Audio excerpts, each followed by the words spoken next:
السلام عليكم ورحمة الله وبركاته نحمده ونصلي على رسوله الكريم أما بعد প্রিয় শ্রোতা মণ্ডলী, আল্লাহ পাক রব্বুল আলামিন সূরাতুল বাকারার 183 নম্বর আয়াতে বলেন, ইয়া আইয়ুহাল্লাযীনা আমানু কুতিবা আলাইকুমুস সিয়াম কামা কুতিবা আলাল্লাযীনা মিন ক্বাবলিকুম লাআল্লাকুম তাত্তাকুন।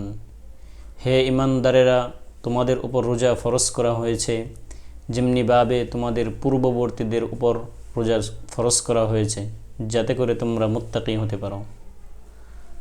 অর্থাৎ যেমনিভাবে একজন মুসলমানের উপর দৈনিক 5 ওয়াক্ত নামাজ আদায় করা ফরজ, তেমনিভাবে একজন মুসলমানের উপর পূর্ণ রমজান মাস রোজা রাখা ফরজ। এটা আল্লাহ পাক রব্বুল আলামিনের পক্ষ থেকে নির্ধারিত ফরজ বিধান। কোনো মানুষ প্রকৃত মুসলমান হতে পারবে না যতক্ষণ পর্যন্ত সে রমজানের রোজা না রাখবে, কারণ এই রমজান মাসের রোজা এটা ইসলামের ভিত্তিসমূহের মধ্যে একটি। রাসূল সাল্লাল্লাহু আলাইহি ওয়াসাল্লাম বলেন, বুনিয়াল ইসলামু আলা খামসিন শাহাদাতি আল্লা ইলাহা ইল্লাল্লাহ ওয়া আন্না মুহাম্মাদার রাসূলুল্লাহ ওয়া ইকামিস সালাহ ওয়া ইতাইজ যাকাহ ওয়াল হজ্জি ওয়া সাওমি রমাদান।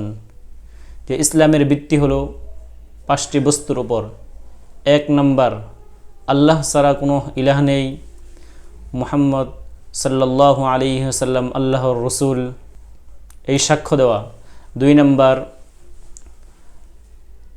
নামাজ আদায় করা। 3 নম্বর, যাকাত ফরজ হওয়া পরিমাণ সম্পদের মালিক হলে যাকাত আদায় করা। 4 নম্বর, সক্ষমতা অর্জন হলে হজ আদায় করা।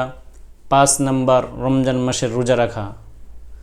অন্য হাদিসে রাসূল সাল্লাল্লাহু আলাইহি ওয়াসাল্লাম বলেন, কদ জাআকুম রমাদান, যে রমজান মাস এসে পড়েছে।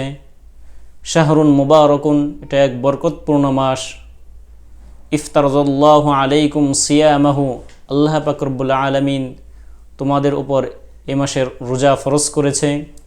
তুফতাহু ফীহি আবওয়াবুল জান্নাহ, যে এই মাসে জান্নাতের দরজাসমূহ খুলে দেওয়া হবে।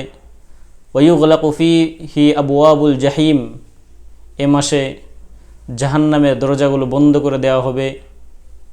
ওয়ায়ুগাল্লু ফীহি শায়াতিন, আর এ মাসে শয়তানদেরকে বন্দী করে রাখা হবে। ফীহি লাইলাতুন খায়রুম মিন আলফি শাহর, এ মাসে এমন এক রাত রয়েছে যা 1000 মাসের চেয়েও শ্রেষ্ঠ।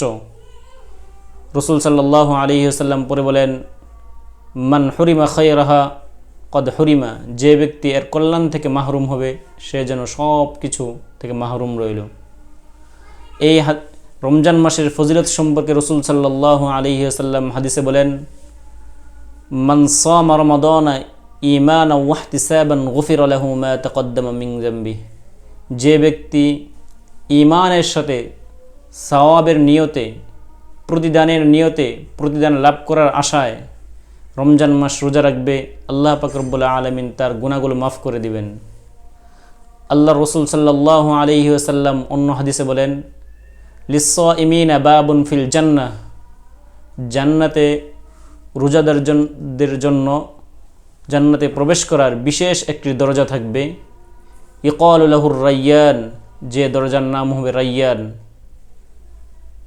যে এই দরজা দিয়ে কেবলমাত্র জান্নাতেরই প্রবেশ করবে। রাসূল সাল্লাল্লাহু আলাইহি ওয়াসাল্লাম বলেন, লা ইয়াদখুলু ফীহি আহাদুন গায়রুহুম, যে রোজাদার ছাড়া কেউ এই দরজা দিয়ে প্রবেশ করবে না। ফাইদা দাখালা আখিরুহুম উগলিকা, যখন সর্বশেষ রোজাদার ব্যক্তি এই দরজা দিয়ে প্রবেশ করবে তখন দরজাকে বন্ধ করে দেওয়া হবে। ফাইদা দাখালা শারিবা, আর যে ব্যক্তি এই দরজা দিয়ে প্রবেশ করবে সেই এক ধরনের পানি পান করবে। মান শারিবা লা ইয়াদমা আবাদা, আর যে ব্যক্তি এখান থেকে পানি পান করবে সে আর কখনোই পিপাসার্ত হবে না। অন্য হাদিসে রাসূল সাল্লাল্লাহু আলাইহি ওয়াসাল্লাম বলেন, মা মিন হাসানাতিন আমিলাহা ইবনু আদম ইল্লা কুতিবা লাহু 10 হাসানাতিন ইলা 700 দি'ফিন, আদম সন্তান যে আমলই করুক না কেন, যে নেক আমল করে আল্লাহ পাক রব্বুল আলামিনের পক্ষ থেকে তার সওয়াব 10 গুণ থেকে 700 গুণ পর্যন্ত লেখা হয়। রাসূল সাল্লাল্লাহু আলাইহি ওয়াসাল্লাম তার বলেন, ক্বাল আল্লাহু আযজা ওয়া জাল্লা ইল্লা সিয়াম ফাইন্নাহু লি ওয়া আনা আজজি বিহি। তবে রোজা কেবলমাত্র আমার জন্যই, আর আমি এর প্রতিদান দিব।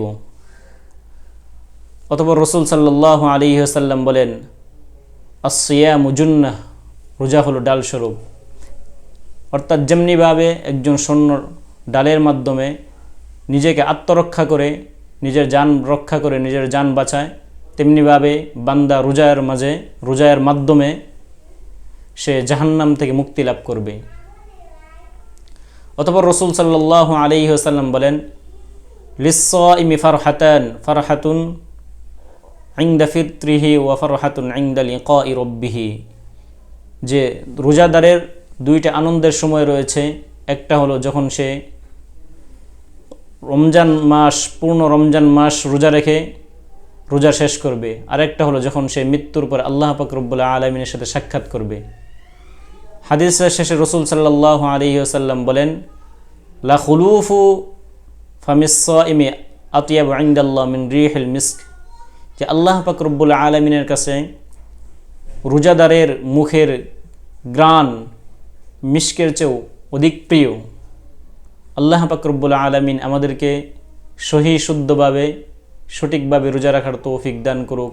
আমিন। ওয়া আখির দাওয়ানা আলহামদুলিল্লাহি রাব্বিল আলামিন। আসসালামু আলাইকুম রাহমাতুল্লাহ।